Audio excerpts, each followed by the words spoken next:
Take something like Predator mixed with RoboCop, and then add a random soldier survival story about trauma, pour heavy military atmosphere on top, and finish it with surprisingly good visual effects.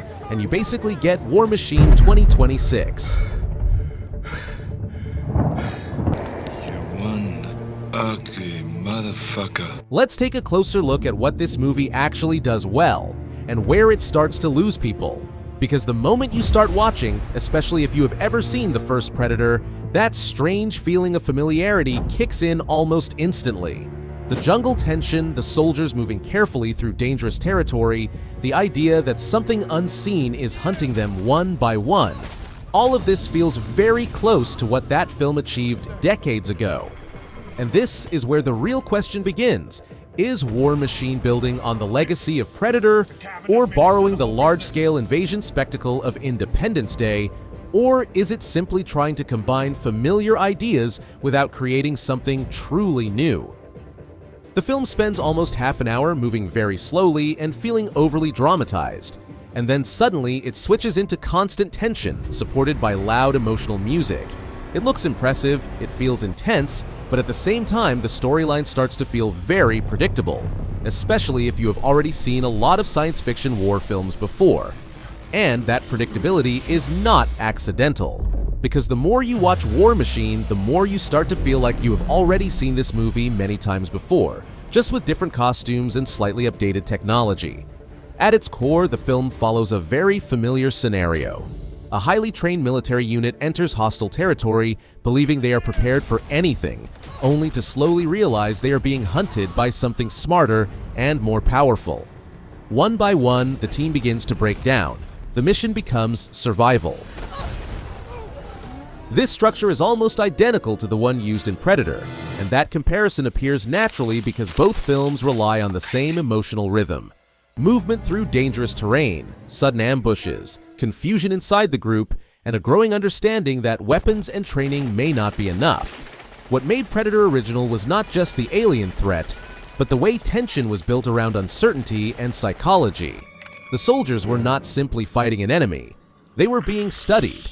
But War Machine clearly tries to recreate that feeling, but the result often feels more mechanical than organic. The squad behaves in ways that can feel strangely careless for elite soldiers.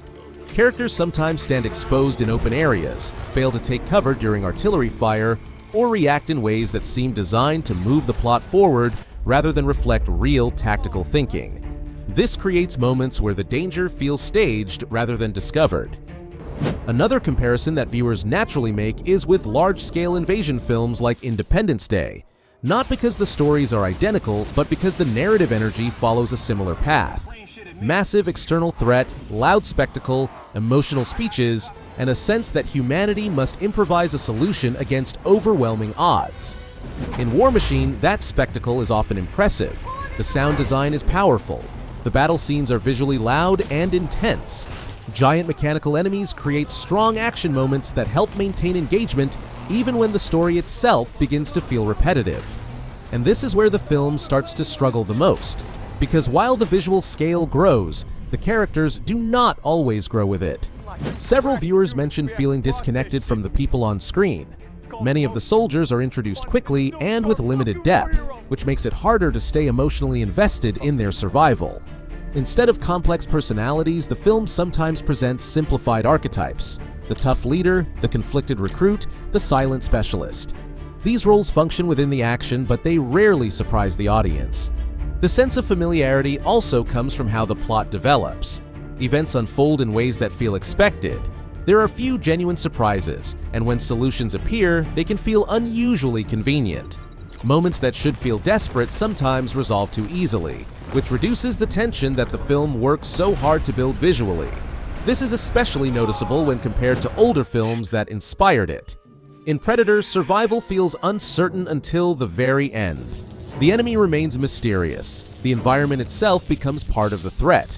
In War Machine, the danger is often visible and explained, which can make the experience feel more like a structured action progression than a psychological struggle. But the visuals and effects are stunning. Some viewers even describe the movie as feeling like a collection of familiar ideas assembled together. Elements from classic alien survival films, modern military dramas, and video game-style combat sequences blend into a single narrative that is entertaining but rarely surprising. The result is a film that looks ambitious and expensive, yet emotionally feels smaller than its scale suggests. That does not mean the movie fails completely. For many people, War Machine works as pure entertainment. The action sequences are energetic, the effects are convincing. The pacing improves significantly once the film moves past its slower opening, and there is a clear attempt to create a serious atmosphere around trauma, responsibility, and the psychological cost of combat. However, the strongest criticism remains consistent. The film feels too familiar, not because it copies one specific movie, but because it repeats a scenario that audiences already understand. This pattern has existed for decades, and while War Machine updates the threat with modern mechanical warfare concepts, it does not fully reinvent the experience. It reminds viewers how powerful originality can be when looking back at films like Predator, which managed to create tension not just through action, but through uncertainty and character breakdown. In the end, War Machine stands as a technically impressive and often engaging action film that delivers spectacle and intensity, but struggles to escape the shadow of the stories that came before it. It entertains, it moves quickly, it looks big. Yet for many viewers, it does not leave the lasting emotional impact it seems to aim for.